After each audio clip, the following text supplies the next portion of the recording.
players or coaches. It's not given to players or coaches. It's not given to former MVPs or things like that. Like the Heisman, I think the Heisman Trophy has the best way of voting.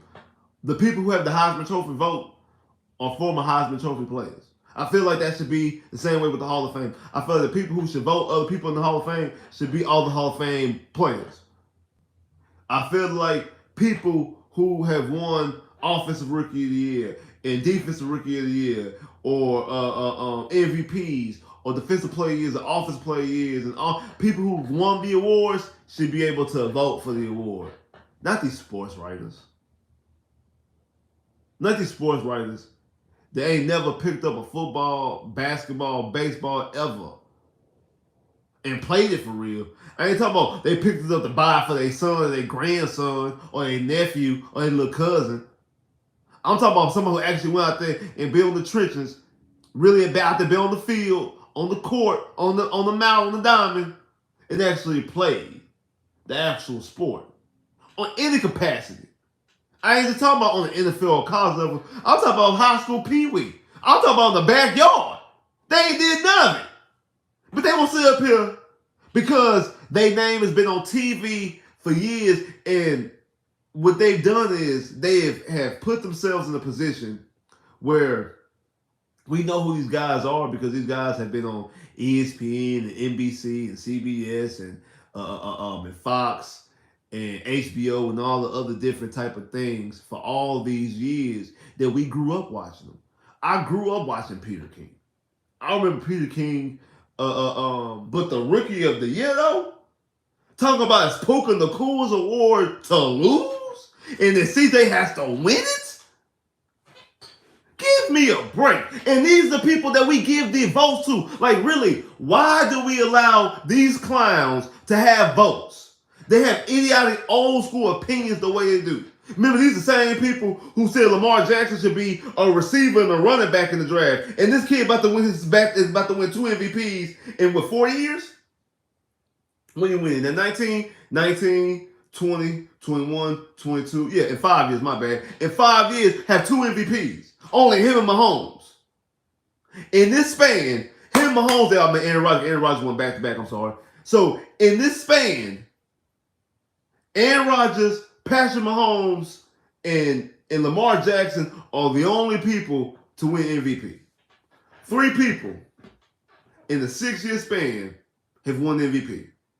All of them won on 2 separate occasions. And remember, they was going to make one of them they wanted to make a receiver or a running back or a corner or a safety. These are the things that these guys right here who have the ability to vote. We're not talking about just people who just talking, who just got a podcast and just talking, or people in the barbershop just talking and things like that, or people who just be on ESPN talking. We're not talking about those guys. We're talking about guys who actually have the votes. That's the reason why Andre is not in the Hall of Fame right now. Andre should have been in the Hall of Fame 2 years ago. Especially last year's Hall of Fame. But he's not because he played for the Houston Texans. That's why. Because we have clowns like this that do the votes. You got idiots like this that do the votes. That's the reason why we have that. That's the reason why the sport the way it is. With these old school mind frames, these archaic mind frames. That's why we had that. That's the reason why we're in the situation that we in with it. You want to keep it all the way a buck? Let's keep it all the way a buck. Let's keep it all the way a G. Let's keep it 1,000 right now. That's the reason why. When you sit up here and say that. Now again, I have no problem with you saying that that Willie Anderson is not the leader in the clubhouse, and that this game can catapult Willie Anderson to be Defensive Rookie of the Year, and I give you on that because Willie Anderson, it took us some time in the beginning of the season, but he's come along, and other guys have dipped off some, like Jalen Carter and the Eagles. They've dipped off some because you would thought a couple months ago there was Jalen Carter's award to lose, but his play has dipped off. The Eagles' play itself has dipped off, and Willie Anderson has stepped up and has played massively. And again, it's the first time you're going to get to see Willie Anderson on the grand stage. We've seen these rest of the guys. We've seen all the other guys We seen all the rest of the guys on the actual on primetime stage. We seen Seattle. We seen the Eagles. We seen these guys in multiple primetime games on multiple primetime stages. We seen those guys. People haven't seen Willie Anderson for the most part outside that game against Denver, where he's had his best game of the season. By the way, have not seen him on a primetime stage. So because of that, I get why you don't have Willie Anderson in the mix. And why you would say, okay, this game right here, Willie Anderson could catapult himself and really put himself and put his stake to claim to win Defensive Rookie of the Year. I give you that. I'm not even going to argue with you on that one. Same thing with Coach of the Year. Hey, the winner of this game, out of Steichen and DeMeco Ryans, is a real challenge to Kevin Stefanski for Coach of the Year. Probably going to be number 2, but has put himself in that position. I give you that. One, because what you call it? Steichen has already beat DeMeco Ryans in his house. Like he came in week 2, has beat DeMeco Ryans. So I give you that. Like I give you, he did all the turmoil with losing AR-15 and still have the coach above float. Again, the Texans didn't have no aspirations when I ain't had aspirations. People that had outside Texas fans didn't think the Texans would put themselves in this position, and they have exceeded expectations a long ways. A long ways. If they win tomorrow, they only 1 win shy of their win total for the previous 3 years combined. So I give you that. I give you that. But CJ though, CJ been the leader of the clubhouse for Offensive Rookie of the Year since week 4. Since week 4 against Pittsburgh. Once he beats Pittsburgh, it was a wrap. Once he beat Pittsburgh, it was a wrap that he was Rookie of the Year. Like once he beat Pittsburgh, it was a wrap. He was Rookie of the Year offensively, and he ain't do nothing but keep on it. Especially, and it was signed, sealed, delivered against Tampa Bay. Tampa Bay and the Bengals. Those 2 games combined, it was wrapped, sealed, delivered. The trophy was already mailed at the house. It was already sent to Houston. It was already we ain't got to do a ceremony. It's already sent to Houston. And then his play never dipped off, because you can make other cases for the guys like I said on defense, like I say Jalen Carter and things like that. They play has dipped off some, and the team's play has dipped off some.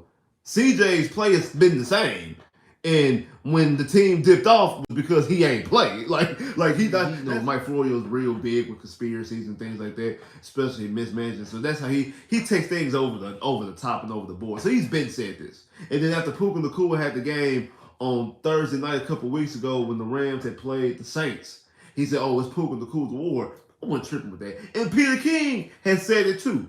Peter King has said something about that. At first we thought that CJ Stroud had the award, and I'm not too.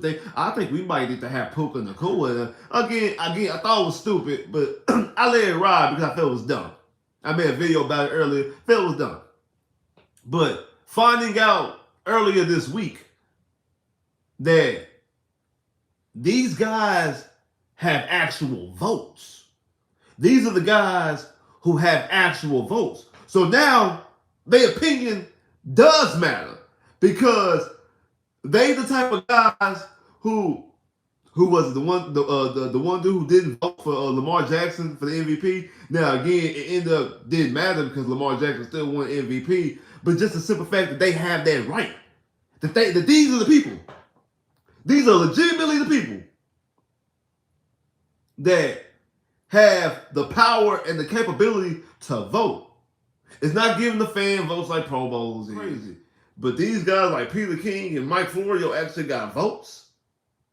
It can actually be the reason why CJ Stroud might not win Rookie of the Year, because he says things like, "Oh, he has to do something in this game to decide if he wins Rookie of the Year for me, because he has to prove to me to win Rookie of this game, because in my opinion, it's Puka Nacua's award to win.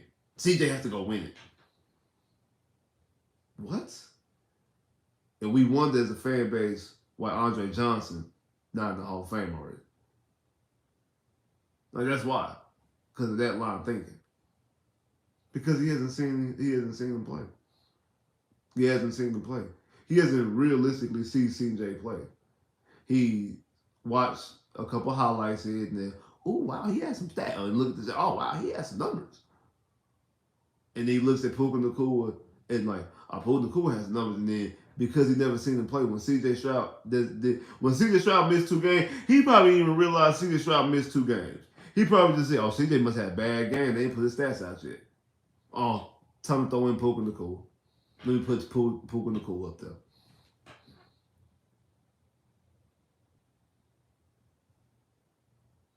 That's what happened.